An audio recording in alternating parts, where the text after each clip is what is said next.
Hello and welcome to the India Hangout Concepts. The government has pulled a national draft or a draft national encryption policy, which would have perhaps asked you to store information for 90 days, particularly of the kind you exchange in the private domain. Now, the question, while it has been pulled, is of course larger. First of all, is the government entitled to look at things that really are a matter of private conversations or private domain? Now, this is, to be fair, a question that's being asked in many parts of the world and not just in India. Secondly, while this draft of a encryption policy has been pulled, now could the replacement be something similar, and therefore what do we need to be considering as we expect that?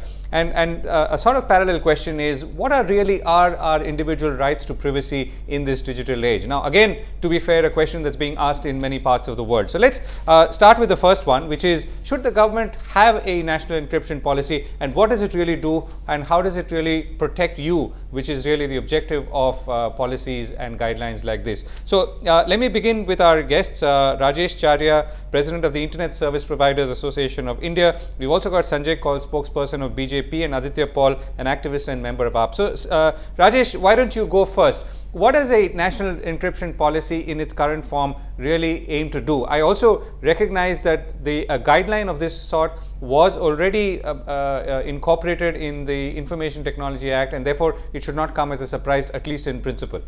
Yeah, thank you very much for taking me into the discussion.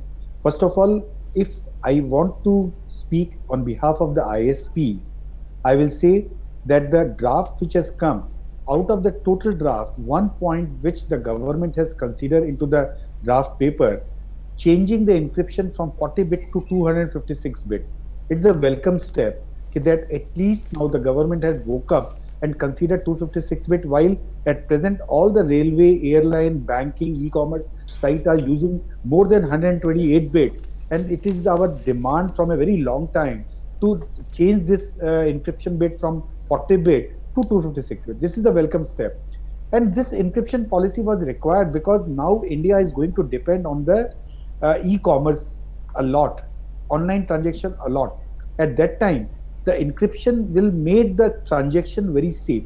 But the encryption policy which has been introduced and now which has been taken back is, I will say, a cocktail of lot of documents from here and there, and in a very simple language, it's a Bollywood masala film, wherein you have to put 2-3 songs and then you make a movie.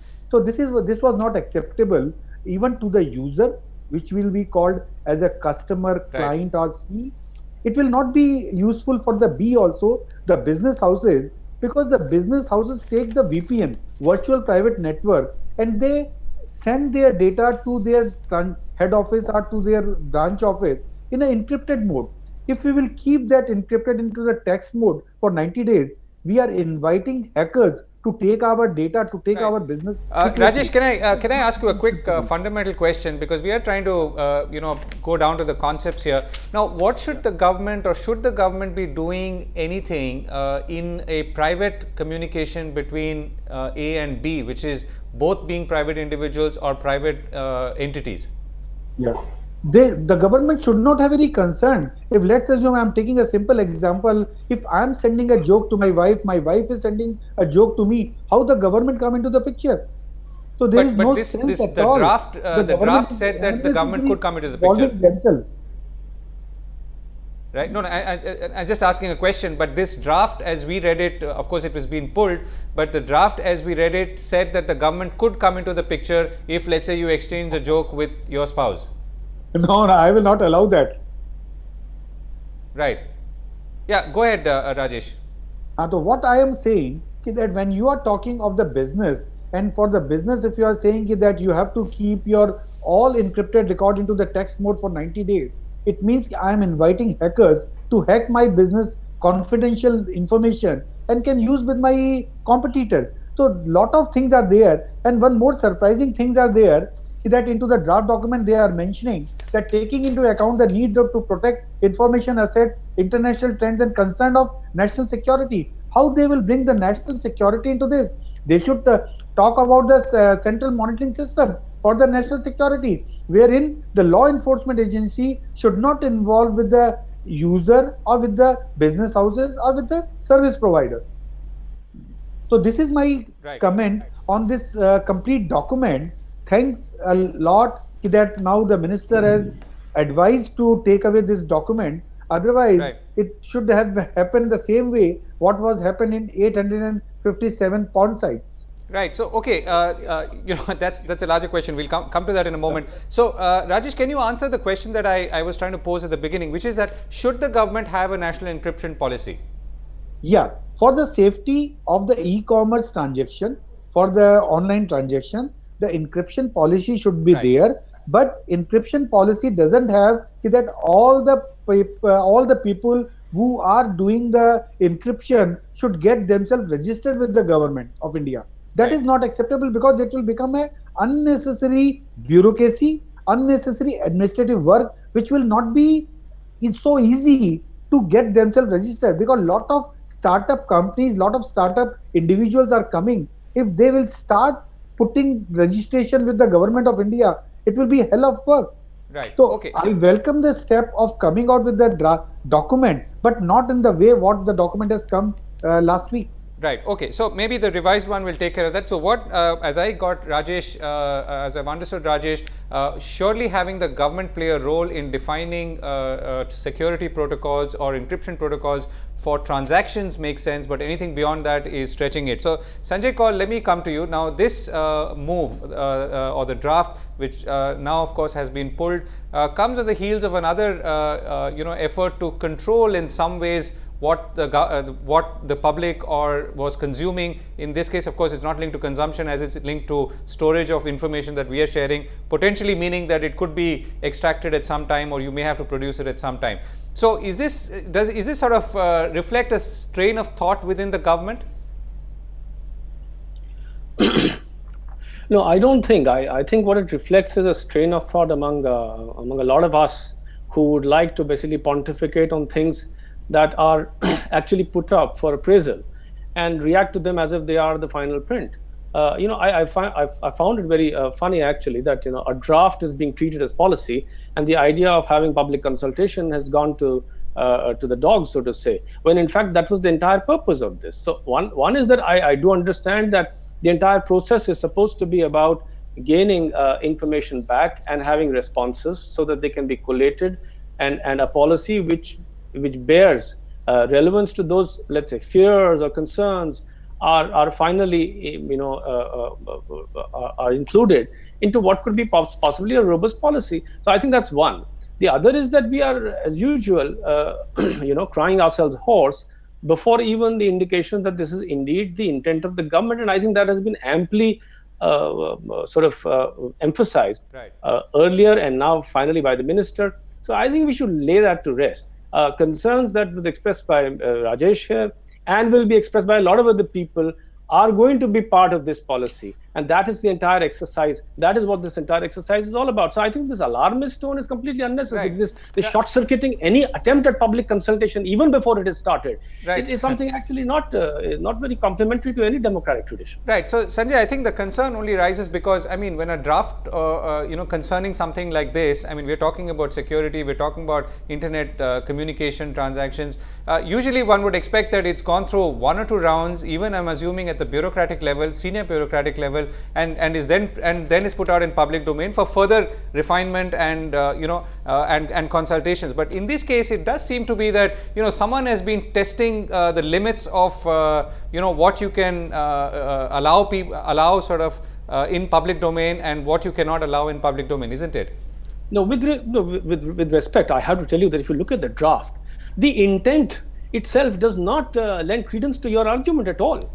The entire intent has been, and as Rajesh has agreed, is that a policy is required. If we are going to now move towards e-governance, if we are going to move towards digital India, you understand, you accept, and I believe that you agree that is in the interest of all parties involved, that there is security of information in transit, that there are enough authorizations available, that when you share information, that it is something that is trustable, that there are digital signatures that are going to be considered final words. So my point is that nobody, and in the preamble itself, The attempt is not to worry about the last consumer who's using a WhatsApp. I don't think that was indicated anywhere. If you really look at it, it is more and more talking about it. Sure, it does touch upon national security, but do remember that everything finally will touch upon national security. Do not also forget that the internet has become an unusual, a war front for propaganda and for misuse. So I'm saying that all those, irrespective of the fact that you say that this policy does not really does not marry itself with national security concern, that may be true. Right. But remember, the collective security will always take precedence over anything else. So I'm saying all that included. The intent of this policy is very clear from the preamble. It is not looking at your WhatsApp messages between you and your wife. To try and attempt to say that or sell that is to belittle the idea. Right. No. So you did mention national security, and I mean that typically is the sort of, if I may use the word bogey in issues like this. So no, let's take two parts. Okay. So first part is, I think we've all accepted that there is a need for encryption, but the consensus seems to be, or I mean not just because Rajesh said it, that it should be used in transactions, in digital signatures, and all of which are important steps in e-governance, not just for, let's say, private to private, but between citizen to government. But the thinking that, you know, national security is important and therefore we should be peering into people's messages, and I repeat what I said in the beginning, this is not just an issue that's confined to India. I mean, even in the United States, even in other countries in Europe, I mean, this issue is being debated, and so are we. Should national security therefore be the sort of quote unquote bogey to start peering into people's messages, or even wanting to do so, is my question. No, I frankly speaking, I repeat what I've just said, that the preamble does not lend itself to that line of argument. We are beginning from the sense that a digital India is not complete without a policy on encryption. I think we have agreed that. Yeah. We also agree that information in transit, e-commerce, all of these are going to require this more and more as we move into the information age or the internet age fully. There will always be a concern, but that's not a bogey. The point is that at the end of the day, we are dealing with realities, let's say, of a particular kind. It's no use trying to say that, you know, all of the world is discussing it, but their situations are different. I don't think the United States deals with the problem of, let's say, extremism like we do. But that is not to, again, repeatedly say and emphasize that this is not an excuse to do that. The policy per se is required in its own place. The mere mention of national security should not make all of us paranoid to the extent that we suddenly say that's a bogey. National security, if it comes in, when it comes in, will always have precedence, and we accept that and we leave it at that. Right. Okay. I'm going to come back to you in a moment. Aditya, what's your sense? I mean, you know, when we talk about individual rights, when we talk about privacy, is this something that, you know, having defined now the domain or the boundaries of what encryption, or the role encryption could play, would you feel satisfied that if we were to confine it to transactions between individual to let's say an e-commerce entity, or government to citizen, when it or digital signatures and so on, would you be sort of satisfied with that definition? So I'll tell you what, there are a few problems with the kind of policy, and I do agree that this was an attempt to get feedback. However, but it must be looked at that the first attempt that was made and the initial thought process was very clearly that we need to be able to know everything that you're up to. And the fact that this came out, regardless of the fact that this is just a draft policy, is very, very alarming. I mean, what person in their right mind would think that you need to keep an email or a WhatsApp or an iMessage text with you for 90 days? I mean, is the government going to be paying for a 1 terabyte hard drive to attach to my phone for me to keep this continuously with me? And just how Mr. Rajesh said, it's completely insecure if I'm going to keep this for any other kind of activities. Secondly, the government, Mr. Sanjay told us that, look, national security is of major precedence and very, very important in any policy. I would have to say that national security does not take precedence over our fundamental rights. You cannot choose to invade upon somebody's fundamental rights in the name of national security. Secondly, if you're talking about national security and how the internet has become a new war front, look at your own government websites. Please clean up your act first. Are your websites secure? The government websites have been for years open to attacks from hackers, from whether they're from China, they're Pakistan, or from whichever part of the world. They are always been open to attack. First, secure your own websites. then come back to us and tell us this is what you need to do. The third and most important thing is, and I've said this many times in the debate on net neutrality, on the debate on telecom, on everything. We lack strong laws to protect privacy in this country. If you're willing to bring strong laws saying you're going to protect my privacy, right, then you can start talking about protecting security and interception and all of these things. You are not willing to do that. That's your first step.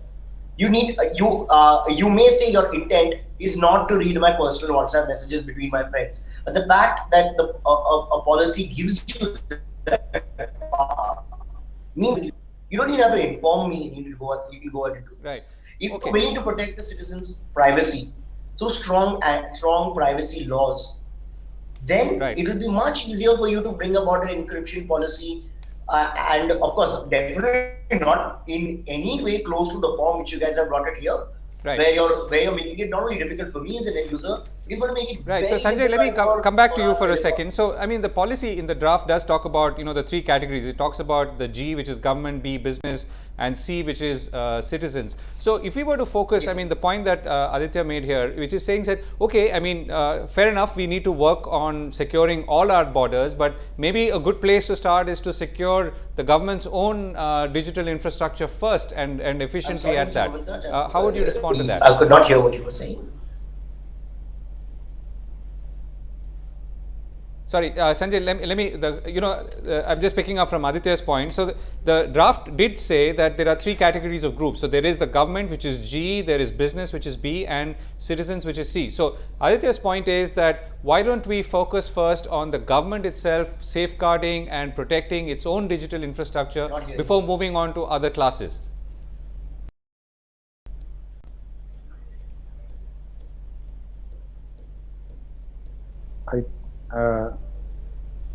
Sanjay, are you with us? Aditya, Yes, Mr. Rajesh. just talking to you. I don't agree with your point that the privacy is more important than the national security. Oh, that's Because surely up for debate. For the national security, if privacy has to be compromised, we are ready for that because the national security is the prime. Yes, you cannot use national security as a bogey, saying that privacy is secondary to that, and fundamental rights are secondary to that. That I understand. We tried to do this in the 70s, and we got the emergency, sir. No. That I understand. I mean, we cannot have a repeat, especially from a government who has been extremely critical of the previous government and their antecedents. We can't have them coming here and saying such things. Right. Okay. It's So very Sanjay, important. did you get my Protect question? privacy The one which I and asked you. talk about national security. Sanjay, are you there? No, Govind, we can't hear you. Sorry, Sanjay, not can you sure. hear me now? Nothing, Govind. Nothing is coming. Okay, great. So anyway, so Sanjay, I was basically asking you the question that, should the government be doing more to safeguard its own digital assets before focusing on the other categories, which is business and consumer or citizen? Yeah, I hear that you picked that off from what Aditya just said, but I don't think that's how it works. I think this is a rhetorical point, and in fact, it does not bring seriousness to the table. Everything must be done at the same time. It's not one before the other. Nobody talks like that. You don't say that if your internal security is poor, you have no right to strengthen your external security. Does it work like that? I mean, these sort of arguments don't work. The other is to particularly push this angle to an extreme is actually working to advance the arguments of the very people who are arguing for freedom and privacy. I am saying to you in a most reasonable manner that this government is willing to listen to you. I am saying to you as an official position that no, that is not the intent, but you would not like to believe me. You would rather have something else which you have no evidence for. I am saying to you, we are not interested in your WhatsApp messages. I am saying to you, national security will step in only when there is charge, when there is suggestion, when there is validation, when there is evidence. But that is not to say it's on a daily basis. But you cannot tell me that, sir, you are in a government, and therefore you cannot have any oversight on this. Right. No, I think, Rajesh, sorry, you were coming in. Already provide for it. Sorry, I Rajesh? can't. I'm sorry. I'm sorry. I can't hear you. Mr. Sanjay, can you hear me? Rajesh, you're saying something? Yeah, Sanjay, what I was saying, the quality of the document and the intent of the document is very wrong from the very basic thing. Why I'm just going to the point number 7, where they are mentioning users within C group, C2C sector may use encryption for storage and communication along with the algorithm and key sizes prescribed by the government through notification from time to time. You will be surprised to know that when I spoken to a person, I'm not going to name him, into the DIT, he was saying that it was a mistake. Number one. Number two, we are insisting you for 90 days, while the Ministry of Homes is asking for 6 months. So what I am saying is that if you are talking of the encryption, which is generally being used for the financial transaction, so we should be controlling ourselves to the financial portion only, rather going to the personal way. Okay. If the bank is transferring some SMS, you preserve. If I am sending any information to bank, the bank should preserve. But into the personal matter or into the personal messages, the government should not come into the picture. But Rajesh, where is the contradiction? I have repeatedly said this. This is the third time I'm mentioning that the government does not intend to do so. Number one. Number two, you have already admitted, and the government has admitted that it has withdrawn the draft because it gives the wrong impression. So my point is that argument is that fear is allayed, number one. But any document is coming from the government side, it should have some weight. It is not coming from the government side. 1 second, Rajesh. That's actually the same question I was asking you, Sanjay. Okay. Yeah, I mean, that's the same question, right? I mean, a draft when released by a government organization ought to carry. I'm not saying that, okay, maybe someone goofed up, someone, cut pasted something from some other set of statutes from some other country, but clearly someone needs to be accountable for this. That's really the point. No, let me translate the point in a different way. You were saying that you would have expressed, let me put it in the way that I'd say that you are trying to say it. You would have expected this to be a finer piece of work than it is. I think that's what you're saying, yes. Coming from a department which has acumen. I would say has been hauled over the coals in the past. Yes, that is probably true, but it is also being put out for public consultation. At the same time, you do have to consider that whoever drafted this had very solid reasons to do so. Now, obviously, they stand overruled. Now, obviously, there is no agreement within it about it. But then there was not expected to be agreement at this level because this draft is only to be sent out for the sake of argument. And that's precisely what we are doing. But to say that this is it and this is the government view is wrong. That's all I'm saying. Okay. The fact that, sir, it was considered imperative and important to put something that would talk about C2C, privacy in it. That is something that what we as a civil society and we as everyone else find extremely scary. If your standard mode of operation when I give something out is we are going to consider C2C monitoring, that's something that is very, very alarming to me as a citizen of this country. I'm Should sure not have been put ahead as C2C is going to be outside of this, and then something else comes saying that, oh, maybe you need to have C2C for certain. I think we have chosen to be dissatisfied. I think what you're asking for has already been given and provided. Yeah, fair enough. What is the plaint now?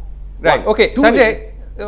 Fair enough. So I think you've admitted that there has been a goof up here. You've admitted that this, you said that this is really something that is meant to be in, sort of debated and thrown about in public domain, and hopefully these things could have been resolved. So okay, let's put that point aside. Let's look at the future, right? So I mean, we are agreed that we need a encryption policy of some sort.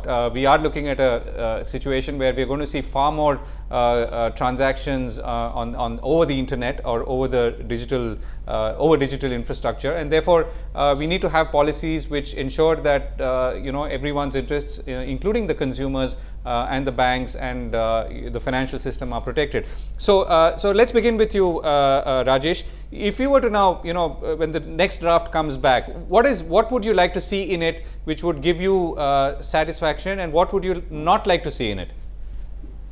First, Govind, what I want to see that the 256 should be acceptable. Okay. Why? Because the 256 is minimum what we require for the online transaction and for the e-commerce. Number two, I don't want that the C2C should be involved at all, because B2C, G2C, C2G, C2B can be involved because this is the business transaction that can be done. But the major thing what I don't want is that the government is advising to keeping your encrypted message into the text format for 90 days, which is a very, a very surprise move. Why they want this? If I will copy paste any encrypted message and copy pasting into the text mode, what is the authenticity of that message then? Because I can edit that message anytime as per my own convenience. So that is not required. Yeah. The major thing what I am saying, this encryption is required because our law enforcement agency want to encrypt any message what they want to check. But here the R&D is required. The government should come forward in promotion of R&D towards this encryption, decryption for the law enforcement agency, rather than putting the responsibility on the service provider that you have to deposit your key and you cannot work on the proprietary key, because this is now the world is of the proprietary. If iMessage is working on their proprietary software, not on the general public open software. So we have to thought lot of things before coming out with the next draft document. Right. And I hope that now the government will put this all effort to come out with the almost, I will say, a final document in which the government should invite the suggestion from the public, from the service provider, and from any stakeholder, which can be edited.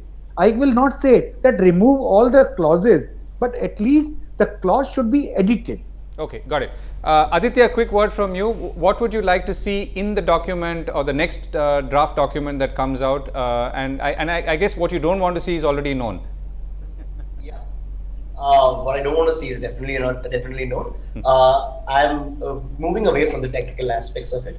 What we do want is the government to go back, look on the local realities of, maybe, the Prime Minister talks about startups. The Prime Minister talks about how it's very important for us to be digital India. Let's look at what are the actual requirements. Like Mr. Rajesh said, everybody's using proprietary software. See how that can be incorporated, firstly, and secondly, be out of the C2C domain completely, because existing laws already give you the power to look at these things. Thirdly, we need to look at very importantly, framing something that protects the privacy of individuals, companies, of any entity who's using the internet on Indian soil. Right. Once these have been addressed, especially the privacy concern, I think the government will find that it will be very easy for them to move forward in any sort of cyber laws. Once people feel that, look, the government cares about us, the government is worried that somebody can overhear our conversations or peep into our private messages, and they will not stand for it, then people will have a certain sense of faith in the government. Okay, they've addressed this concern, and now they want to talk to us about something else altogether. Right. Let's hear them out. Right. That's something I believe which our government, I think, is very capable of addressing, because successive Indian governments have made public policy something of where people are discussing it, where the public is discussing it. Okay, great. So we should take this forward. Thank you so much, Aditya, for that. Sanjay Kaul, last question and word to you. So two parts to it. So first is, obviously there is some concern, was some concern on this draft, because it came on the heels of an order earlier which was for blocking porn sites. Not that, the concern there was, of course, that, was there an attempt being made to, in some ways, control what people were consuming in their bedrooms, as one of the quotes about. So that's one part. And to that extent, what's the lesson for you as a government?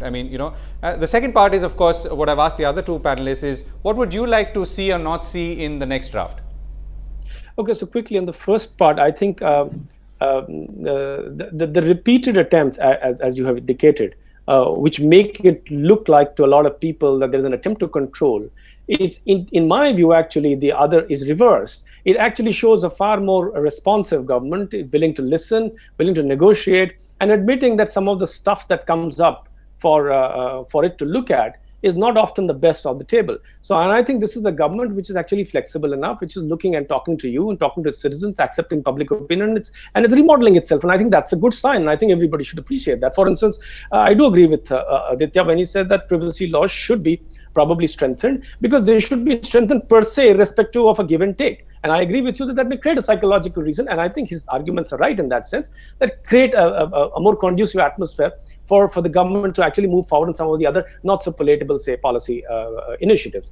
On the other side, I think that the encryption policy debate is more or less settled. I think everybody agrees and admits that we need it as we move towards a far more connected world. And part of this is obviously the securitization of transactions. It has to do with people, their ability to authenticate what they are saying, selling, or promoting. But there is going to always be an angle where there will be the issue, which I'm not suggesting is going to be naturally or normally addressed through this policy, that there is the other aspect of basically how to be able to provide redress to people who challenge or who are threatened or who find themselves wronged. And unfortunately, for that, we have only legislation and we have only a system of reward and punishment. So to that extent, that debate will carry on. But I completely agree with you on this. And I think everybody does. I don't think there's an argument on this, that we need a policy which answers to the imperatives of digital India. And I think in that preparation, we must move forward without too many hitches, leave out what is not relevant, what is not germane, and then start working on something which is totally robust and provides us the engine for growth for the future. Right, Sanjay, Rajesh and Aditya, thank you very much for joining us. Thank you for sharing your thoughts and also putting some of this in context.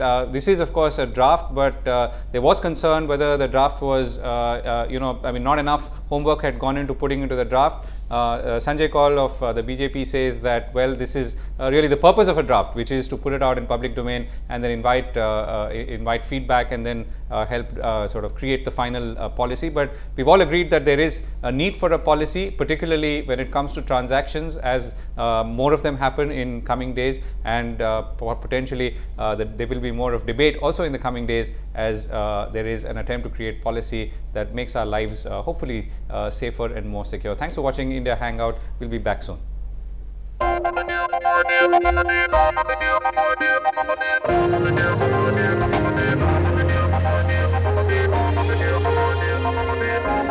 Thank you.